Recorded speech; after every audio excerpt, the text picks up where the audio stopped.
Hello, everyone, and welcome back to another Babbling live stream show with the three of us. It was all, looking good. We're probably going to do a live stream on Lopetegui's here, positive vibes. And then we're hit with this bombshell about Lucas Paqueta being charged by the FA around the betting allegations. It's been going on for about 9-10 months now. This tweet came out first from Fabrizio saying Paqueta's been charged by the FA with misconduct in relation to alleged breaches of the rules, blah, blah, blah, blah, blah. Basically saying that he's been charged with two breaches because of suspected blatant yellow cards, basically implying that he's committed fraud, which would be a criminal offence, and something they should probably refer to the police in, as I know Sean mentioned on his Twitter earlier.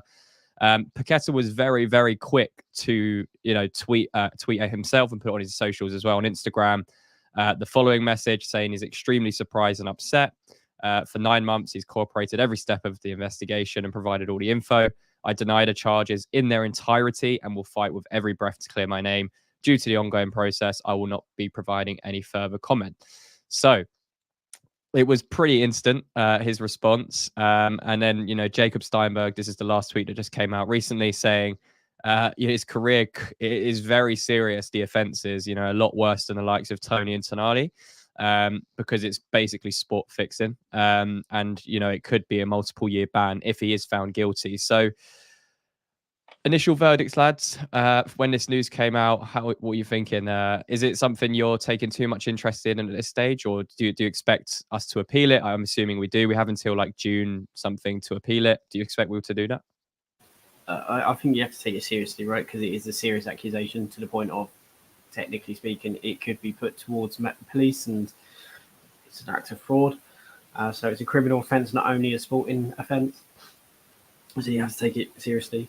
What I find almost laughable is the fact that we were probably talking, 2 weeks ago, there were numerous reports from journalists saying that the case or the charges in itself were almost so flimsy that there's almost nothing there, if at all. And they had until Friday in which to put a charge out. Otherwise, they could be facing legal action from, say, Paqueta, his team, and potentially even West Ham.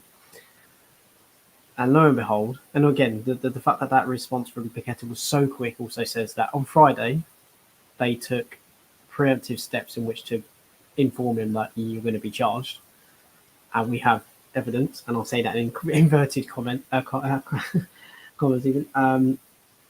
And, they've charged him, which feels a little like, to me, that they've looked to legally kind of cover themselves, because if they take 9 months of essentially besmirching someone's character and arguably making liable claims against them, inaccurate claims, arguably he could sue them for damaging his name, loss of potential earnings, not only from potential Manchester City, what he may have earned, Man City may would have earned, let's just say, for argument's sake, an extra 100 grand a week. That's it's huge, isn't it? If he had the right to sue in this case CFA, he's got a massive claim, because this is I mean, what they were saying on the premise was there was 4 games in particular they highlighted where they suspected Paqueta was intentionally getting yellow cards, and they suspected that betting markets and betting activity correlated with that.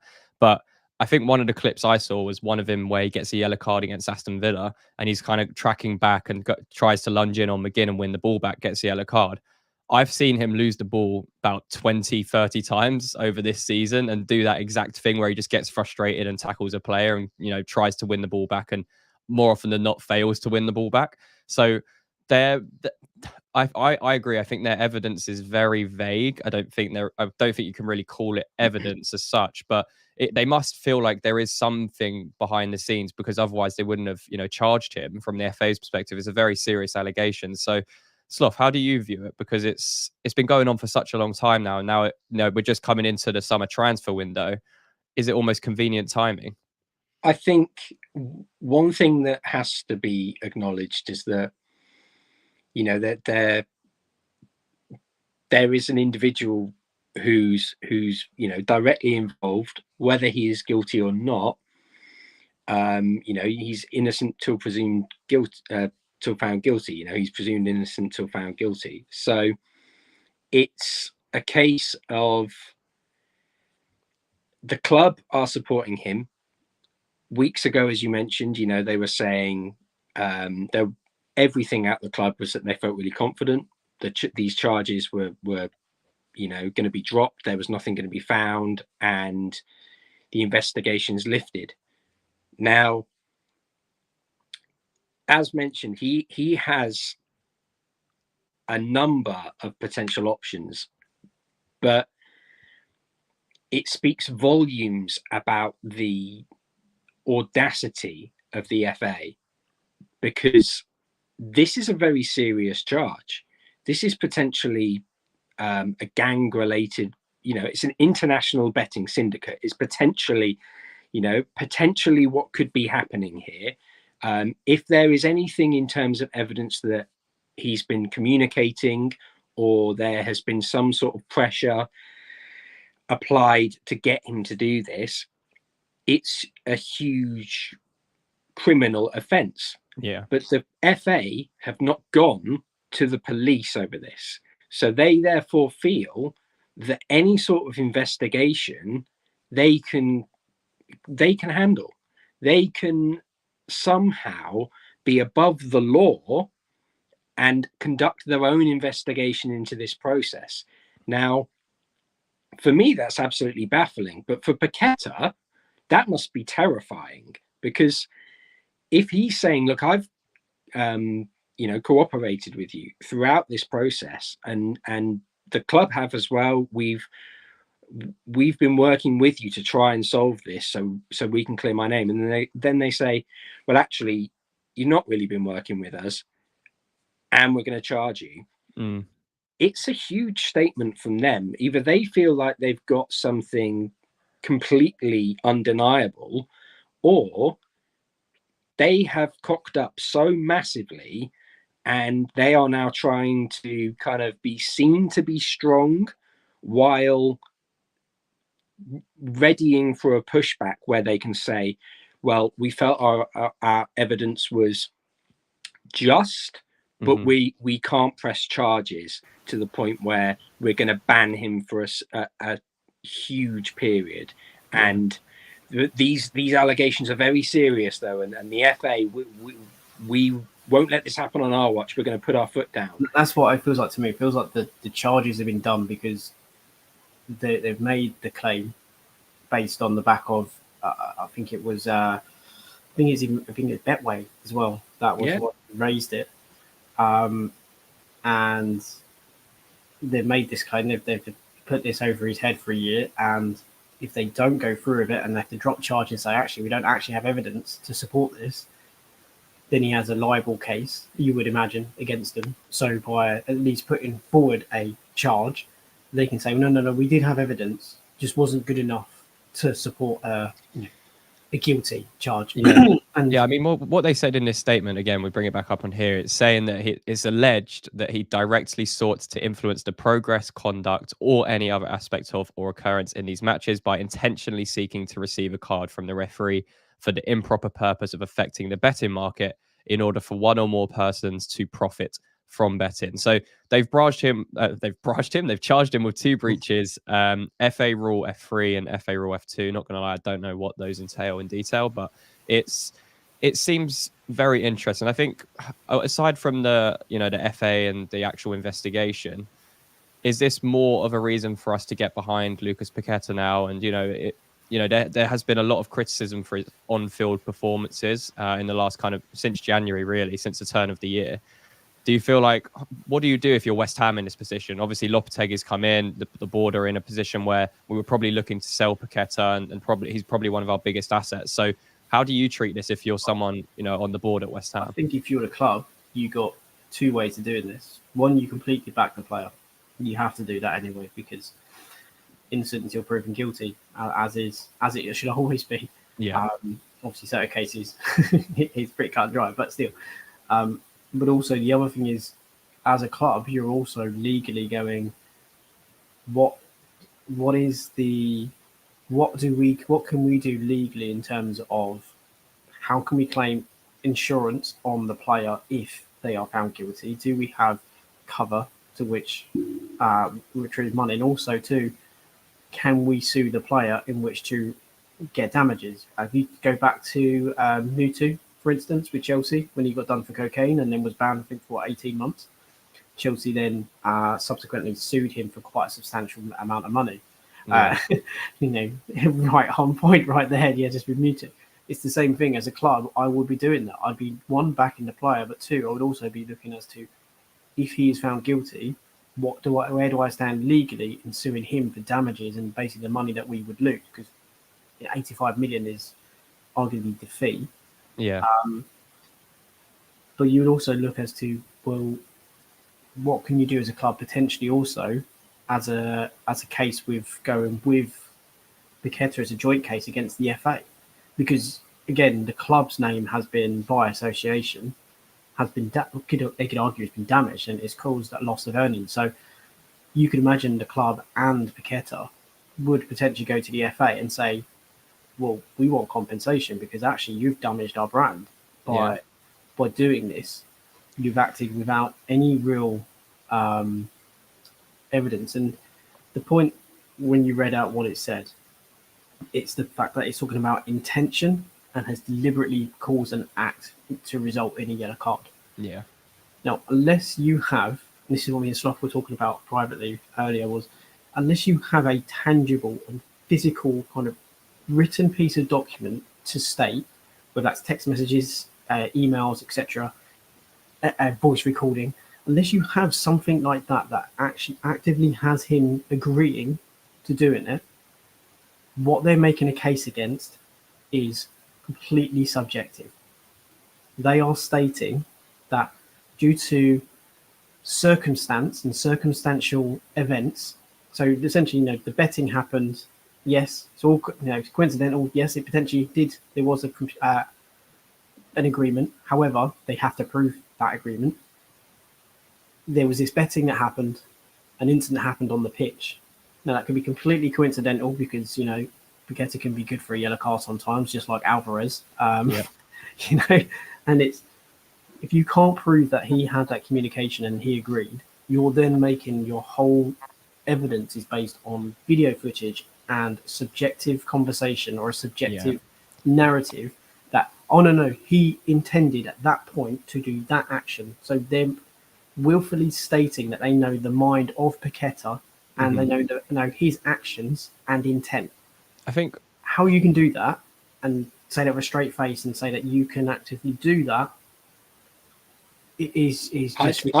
I'd be more interested to see what the police, if the police haven't been involved in this and they have evidence to show that he is involved in this, they are obligated to hand that over. So what are the FA doing? If they have clear evidence that they can charge him and they haven't got the police involved, that is very, very serious. Also, why would they not have, it's been 9 months. If they were, this is a big deal. This is not like a small case. And if they're treating it as something like, potentially pretty much fraud, this is a big, big, serious allegation they're making. And I think in 9 months of an investigation at this magnitude, you would have found something tangible, like a communication, something that is actually physically evidence. Unlike what you said, Mike, it's all kind of conjecture at the moment. It's based off, a footballer playing football where he's picked up yellow cards,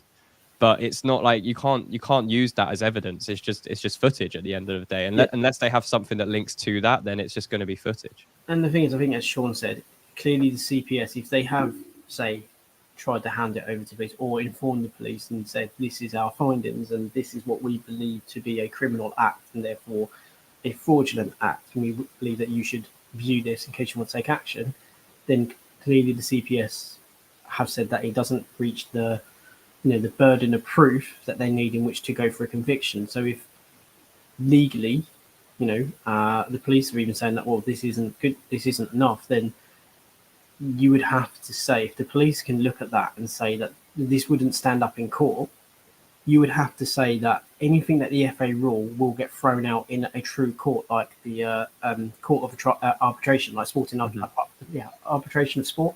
Yeah, you would say that it would get thrown out in there.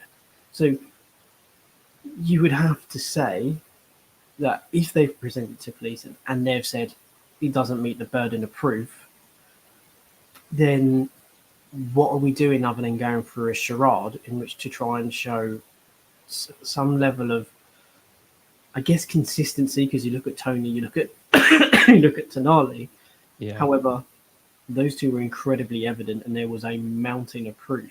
Yeah. With Paqueta, the only thing that we've heard, and from respected journalists as of last week, was it's basically nothing. This week, it could happen. I don't know what he's been charged. And one of the things put forward as evidence is 4 clips where it's completely and utterly subjective, because you cannot outright state that you know the mind of the player and his actions were intentional in which to influence and earn a yellow card. Yeah, no, I completely agree. I think as well, if Paqueta does appeal, which it looks like he is going to appeal the decision, this could drag on for a long time. So it's probably going to affect how the transfer window goes for us. So one point I wanted us to end on, away from the allegation side, is people were kind of saying that with Paqueta now, basically under constraint again for a transfer move, it's unlikely he's going to be able to move on this summer again unless a club wants to take that chance on him. Does this now affect how we go about our transfer business? Because people are saying, without the Paqueta money, we don't really have much to invest into the squad this summer. So we'll have at least £90 million, and that's not just me, pissing in the wind. It's the fact that we will have money coming in, and if we now know that Paqueta could potentially be charged, there will be more coming anyway. You can't just expect to finish top 10 if you don't push the squad forward, particularly with where we are in terms of the amount of players leaving and the age of the squad. We will have to have extra funds given anyway, because potentially we're going to need a Paqueta replacement.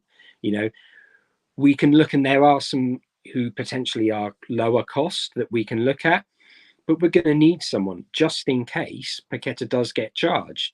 And we can't take a gamble on the fact that when the transfer window shuts, the FA aren't suddenly going to go, we're going to have you. So it throws all our business up in the air. And though we would have been looking for that influx of cash potentially, I think we've now got to look at this window as a chance to say we have to really make a statement. And I'm not saying go out and buy £200 million worth of players, but you have to be thinking potentially we're still going to have to pay all the transfer fee to Leon, but we could just write off his we could just have to write off his contract. So you're taking a massive loss, and we've got to find a way to try and recoup that while still being a top half Premier League side. Yeah, it is tough, but yeah, like you put out yesterday, Mike. With Atalanta proving their model works. You don't necessarily have to sign all these superstars to make it happen, to make it work, and to build a squad. And it's just having that structure in place. And again, we'll probably touch on this more in the summer when Lopetegui's here a little bit longer, and we see the relationship he has with Tim Steiden. But we just have to be smart this window. We have to be very intelligent with how we move in the market. Finding players from the likes of Brazil, whether it's going to leagues like the Championship, and it's just finding gems from European leagues that aren't going to cost ridiculous amounts of money, because there is talent out there. It's just we need to recruit smartly. So it's going to be interesting to see what happens with this.